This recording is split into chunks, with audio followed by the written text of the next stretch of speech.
I'm Anthony Ramon. I'm Neil Murray. I'm on the Phoenix Zone. And all things Cayman. Welcome to the Phoenix Zone and all things Cayman. I'm Phoenix Singh, and I'm excited to have on the Phoenix Zone some of the members from the 1994 National Football Team. Congratulations on the 30th anniversary of defeating Jamaica.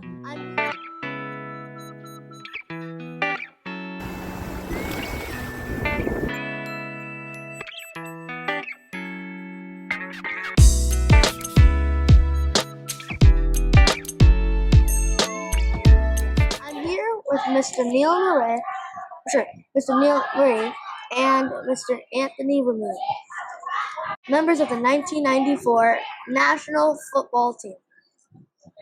The Shaw Cup has been touted as one of the Cayman Islands' most popular sports achievements. So, Mr. Neil, could you please share a little bit about the history of the finals?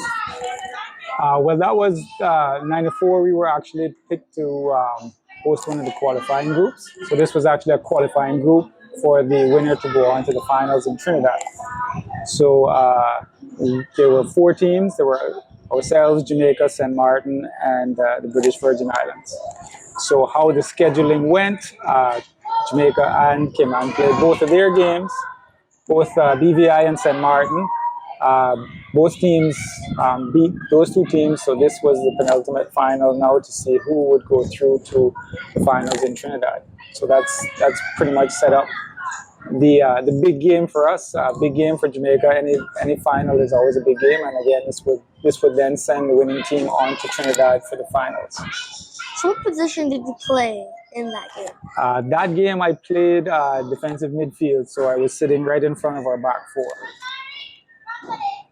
So I understand that when you won that game, you were obviously amazed, surprised. Mm-hmm. But what were your major highlights other than after you won the game? Actually, to tell you the truth, most of the game I can't remember. I can remember the goals that were scored.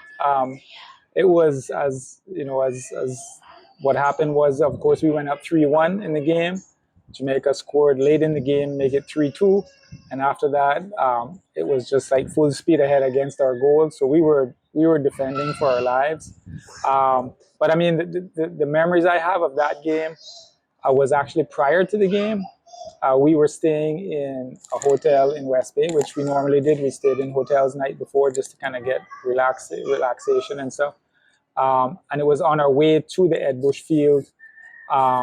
When we got into the bus and we were driving up past the police station, going to the Ed Bush field, we kind of heard this loud, like murmuring, like a roar kind of thing. And then we turned onto the street that has Ed Bush, and the cars were lined up on both sides of the road. We were just taken aback. And every time we got closer to the field, it was just louder and louder and louder and louder. And then the Ed Bush field is situated where we can drive behind and get off, go right into the dressing rooms. When we opened the doors of the bus, it was like this loud noise that we had never heard, because of our days. I think more people were interested in coming out to see how many goals we would lose and what games we would lose. But this was different. This was the Cayman support was much more than Jamaica, which was highly unusual. So that was one of my key memories from that game. So even pretend like it was not 30 years ago. Mm-hmm. Did it feel like yesterday? Well, actually, I have the actual article in the Compass framed in my house. So I actually pass it every day. So it doesn't feel like 30 years. I guess in terms of physically with the bones and stuff, it does. But truthfully, it was just a special moment for all involved, coaches, players, spectators. I think as I say, it's something that everyone will probably remember who were there. And it was a huge crowd there at the time. I think there was even more trying to get in. But obviously the stadium had a capacity that was full. So it just felt good. It's really an honor, a privilege to play with some of these guys throughout the years and stuff. But that day was definitely special. So, Mr. Anthony, What position did you play at the finals? If I recall, my memory is not as good as Mr. Neil's, but what I recall, I think I was playing attacking midfield in that game. So what were your highlights? My highlight, was being involved in setting up one of the goals, one or two of the goals, but most importantly, as what Mr. Neil indicated, that it was a long game. It felt like it was forever. Basically trying to attack and hold on to that I would say that win to the very last whistle, and it seemed like it was forever. It was one of those games that you can't wait for the whistle to blow, and it was a constant pressure, back and forth, but it was a lot of work. Everybody pulled together, and we managed to hold it off. So who was man of the match and why?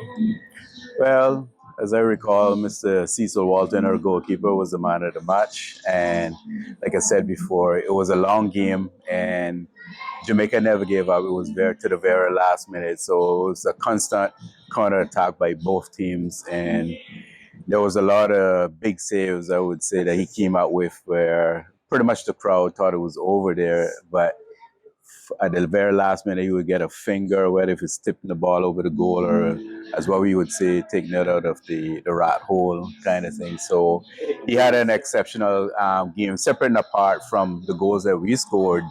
But I mean, again, like I said, Jamaica was on top of their game, but we held it off, and he pretty much saved the night for us. We did our part as attackers, but he did his part in terms of defending us. So the week after we beat them, they went back. They replaced the entire JFF leadership in terms of scouting, all that kind of stuff. They just turned it around, and they stepped on the right button. They were talking about Jamaica getting to the World Cup, because this was actually when the Shell Cup was delayed because Jamaica was coming back from France, and they had some dinner or something, and we actually took some accolades for getting Jamaica to the World Cup. Yeah, the talk behind it is basically that they said it caused Jamaica to look at their whole administration. They're kind of restructuring their whole program. Fired everybody.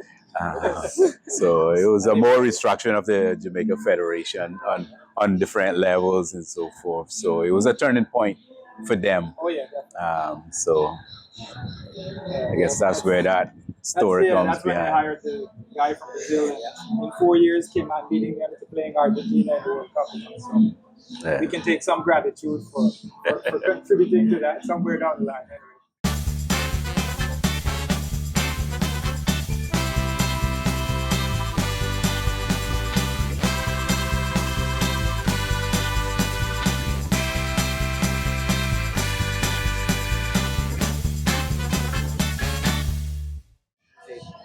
Thank you so much. Thank you. You're welcome, sir. Thank you for tuning in to this episode of the Phoenix Zone and all things Cayman. If you have enjoyed our feature of the 30th anniversary, please share, like, and subscribe.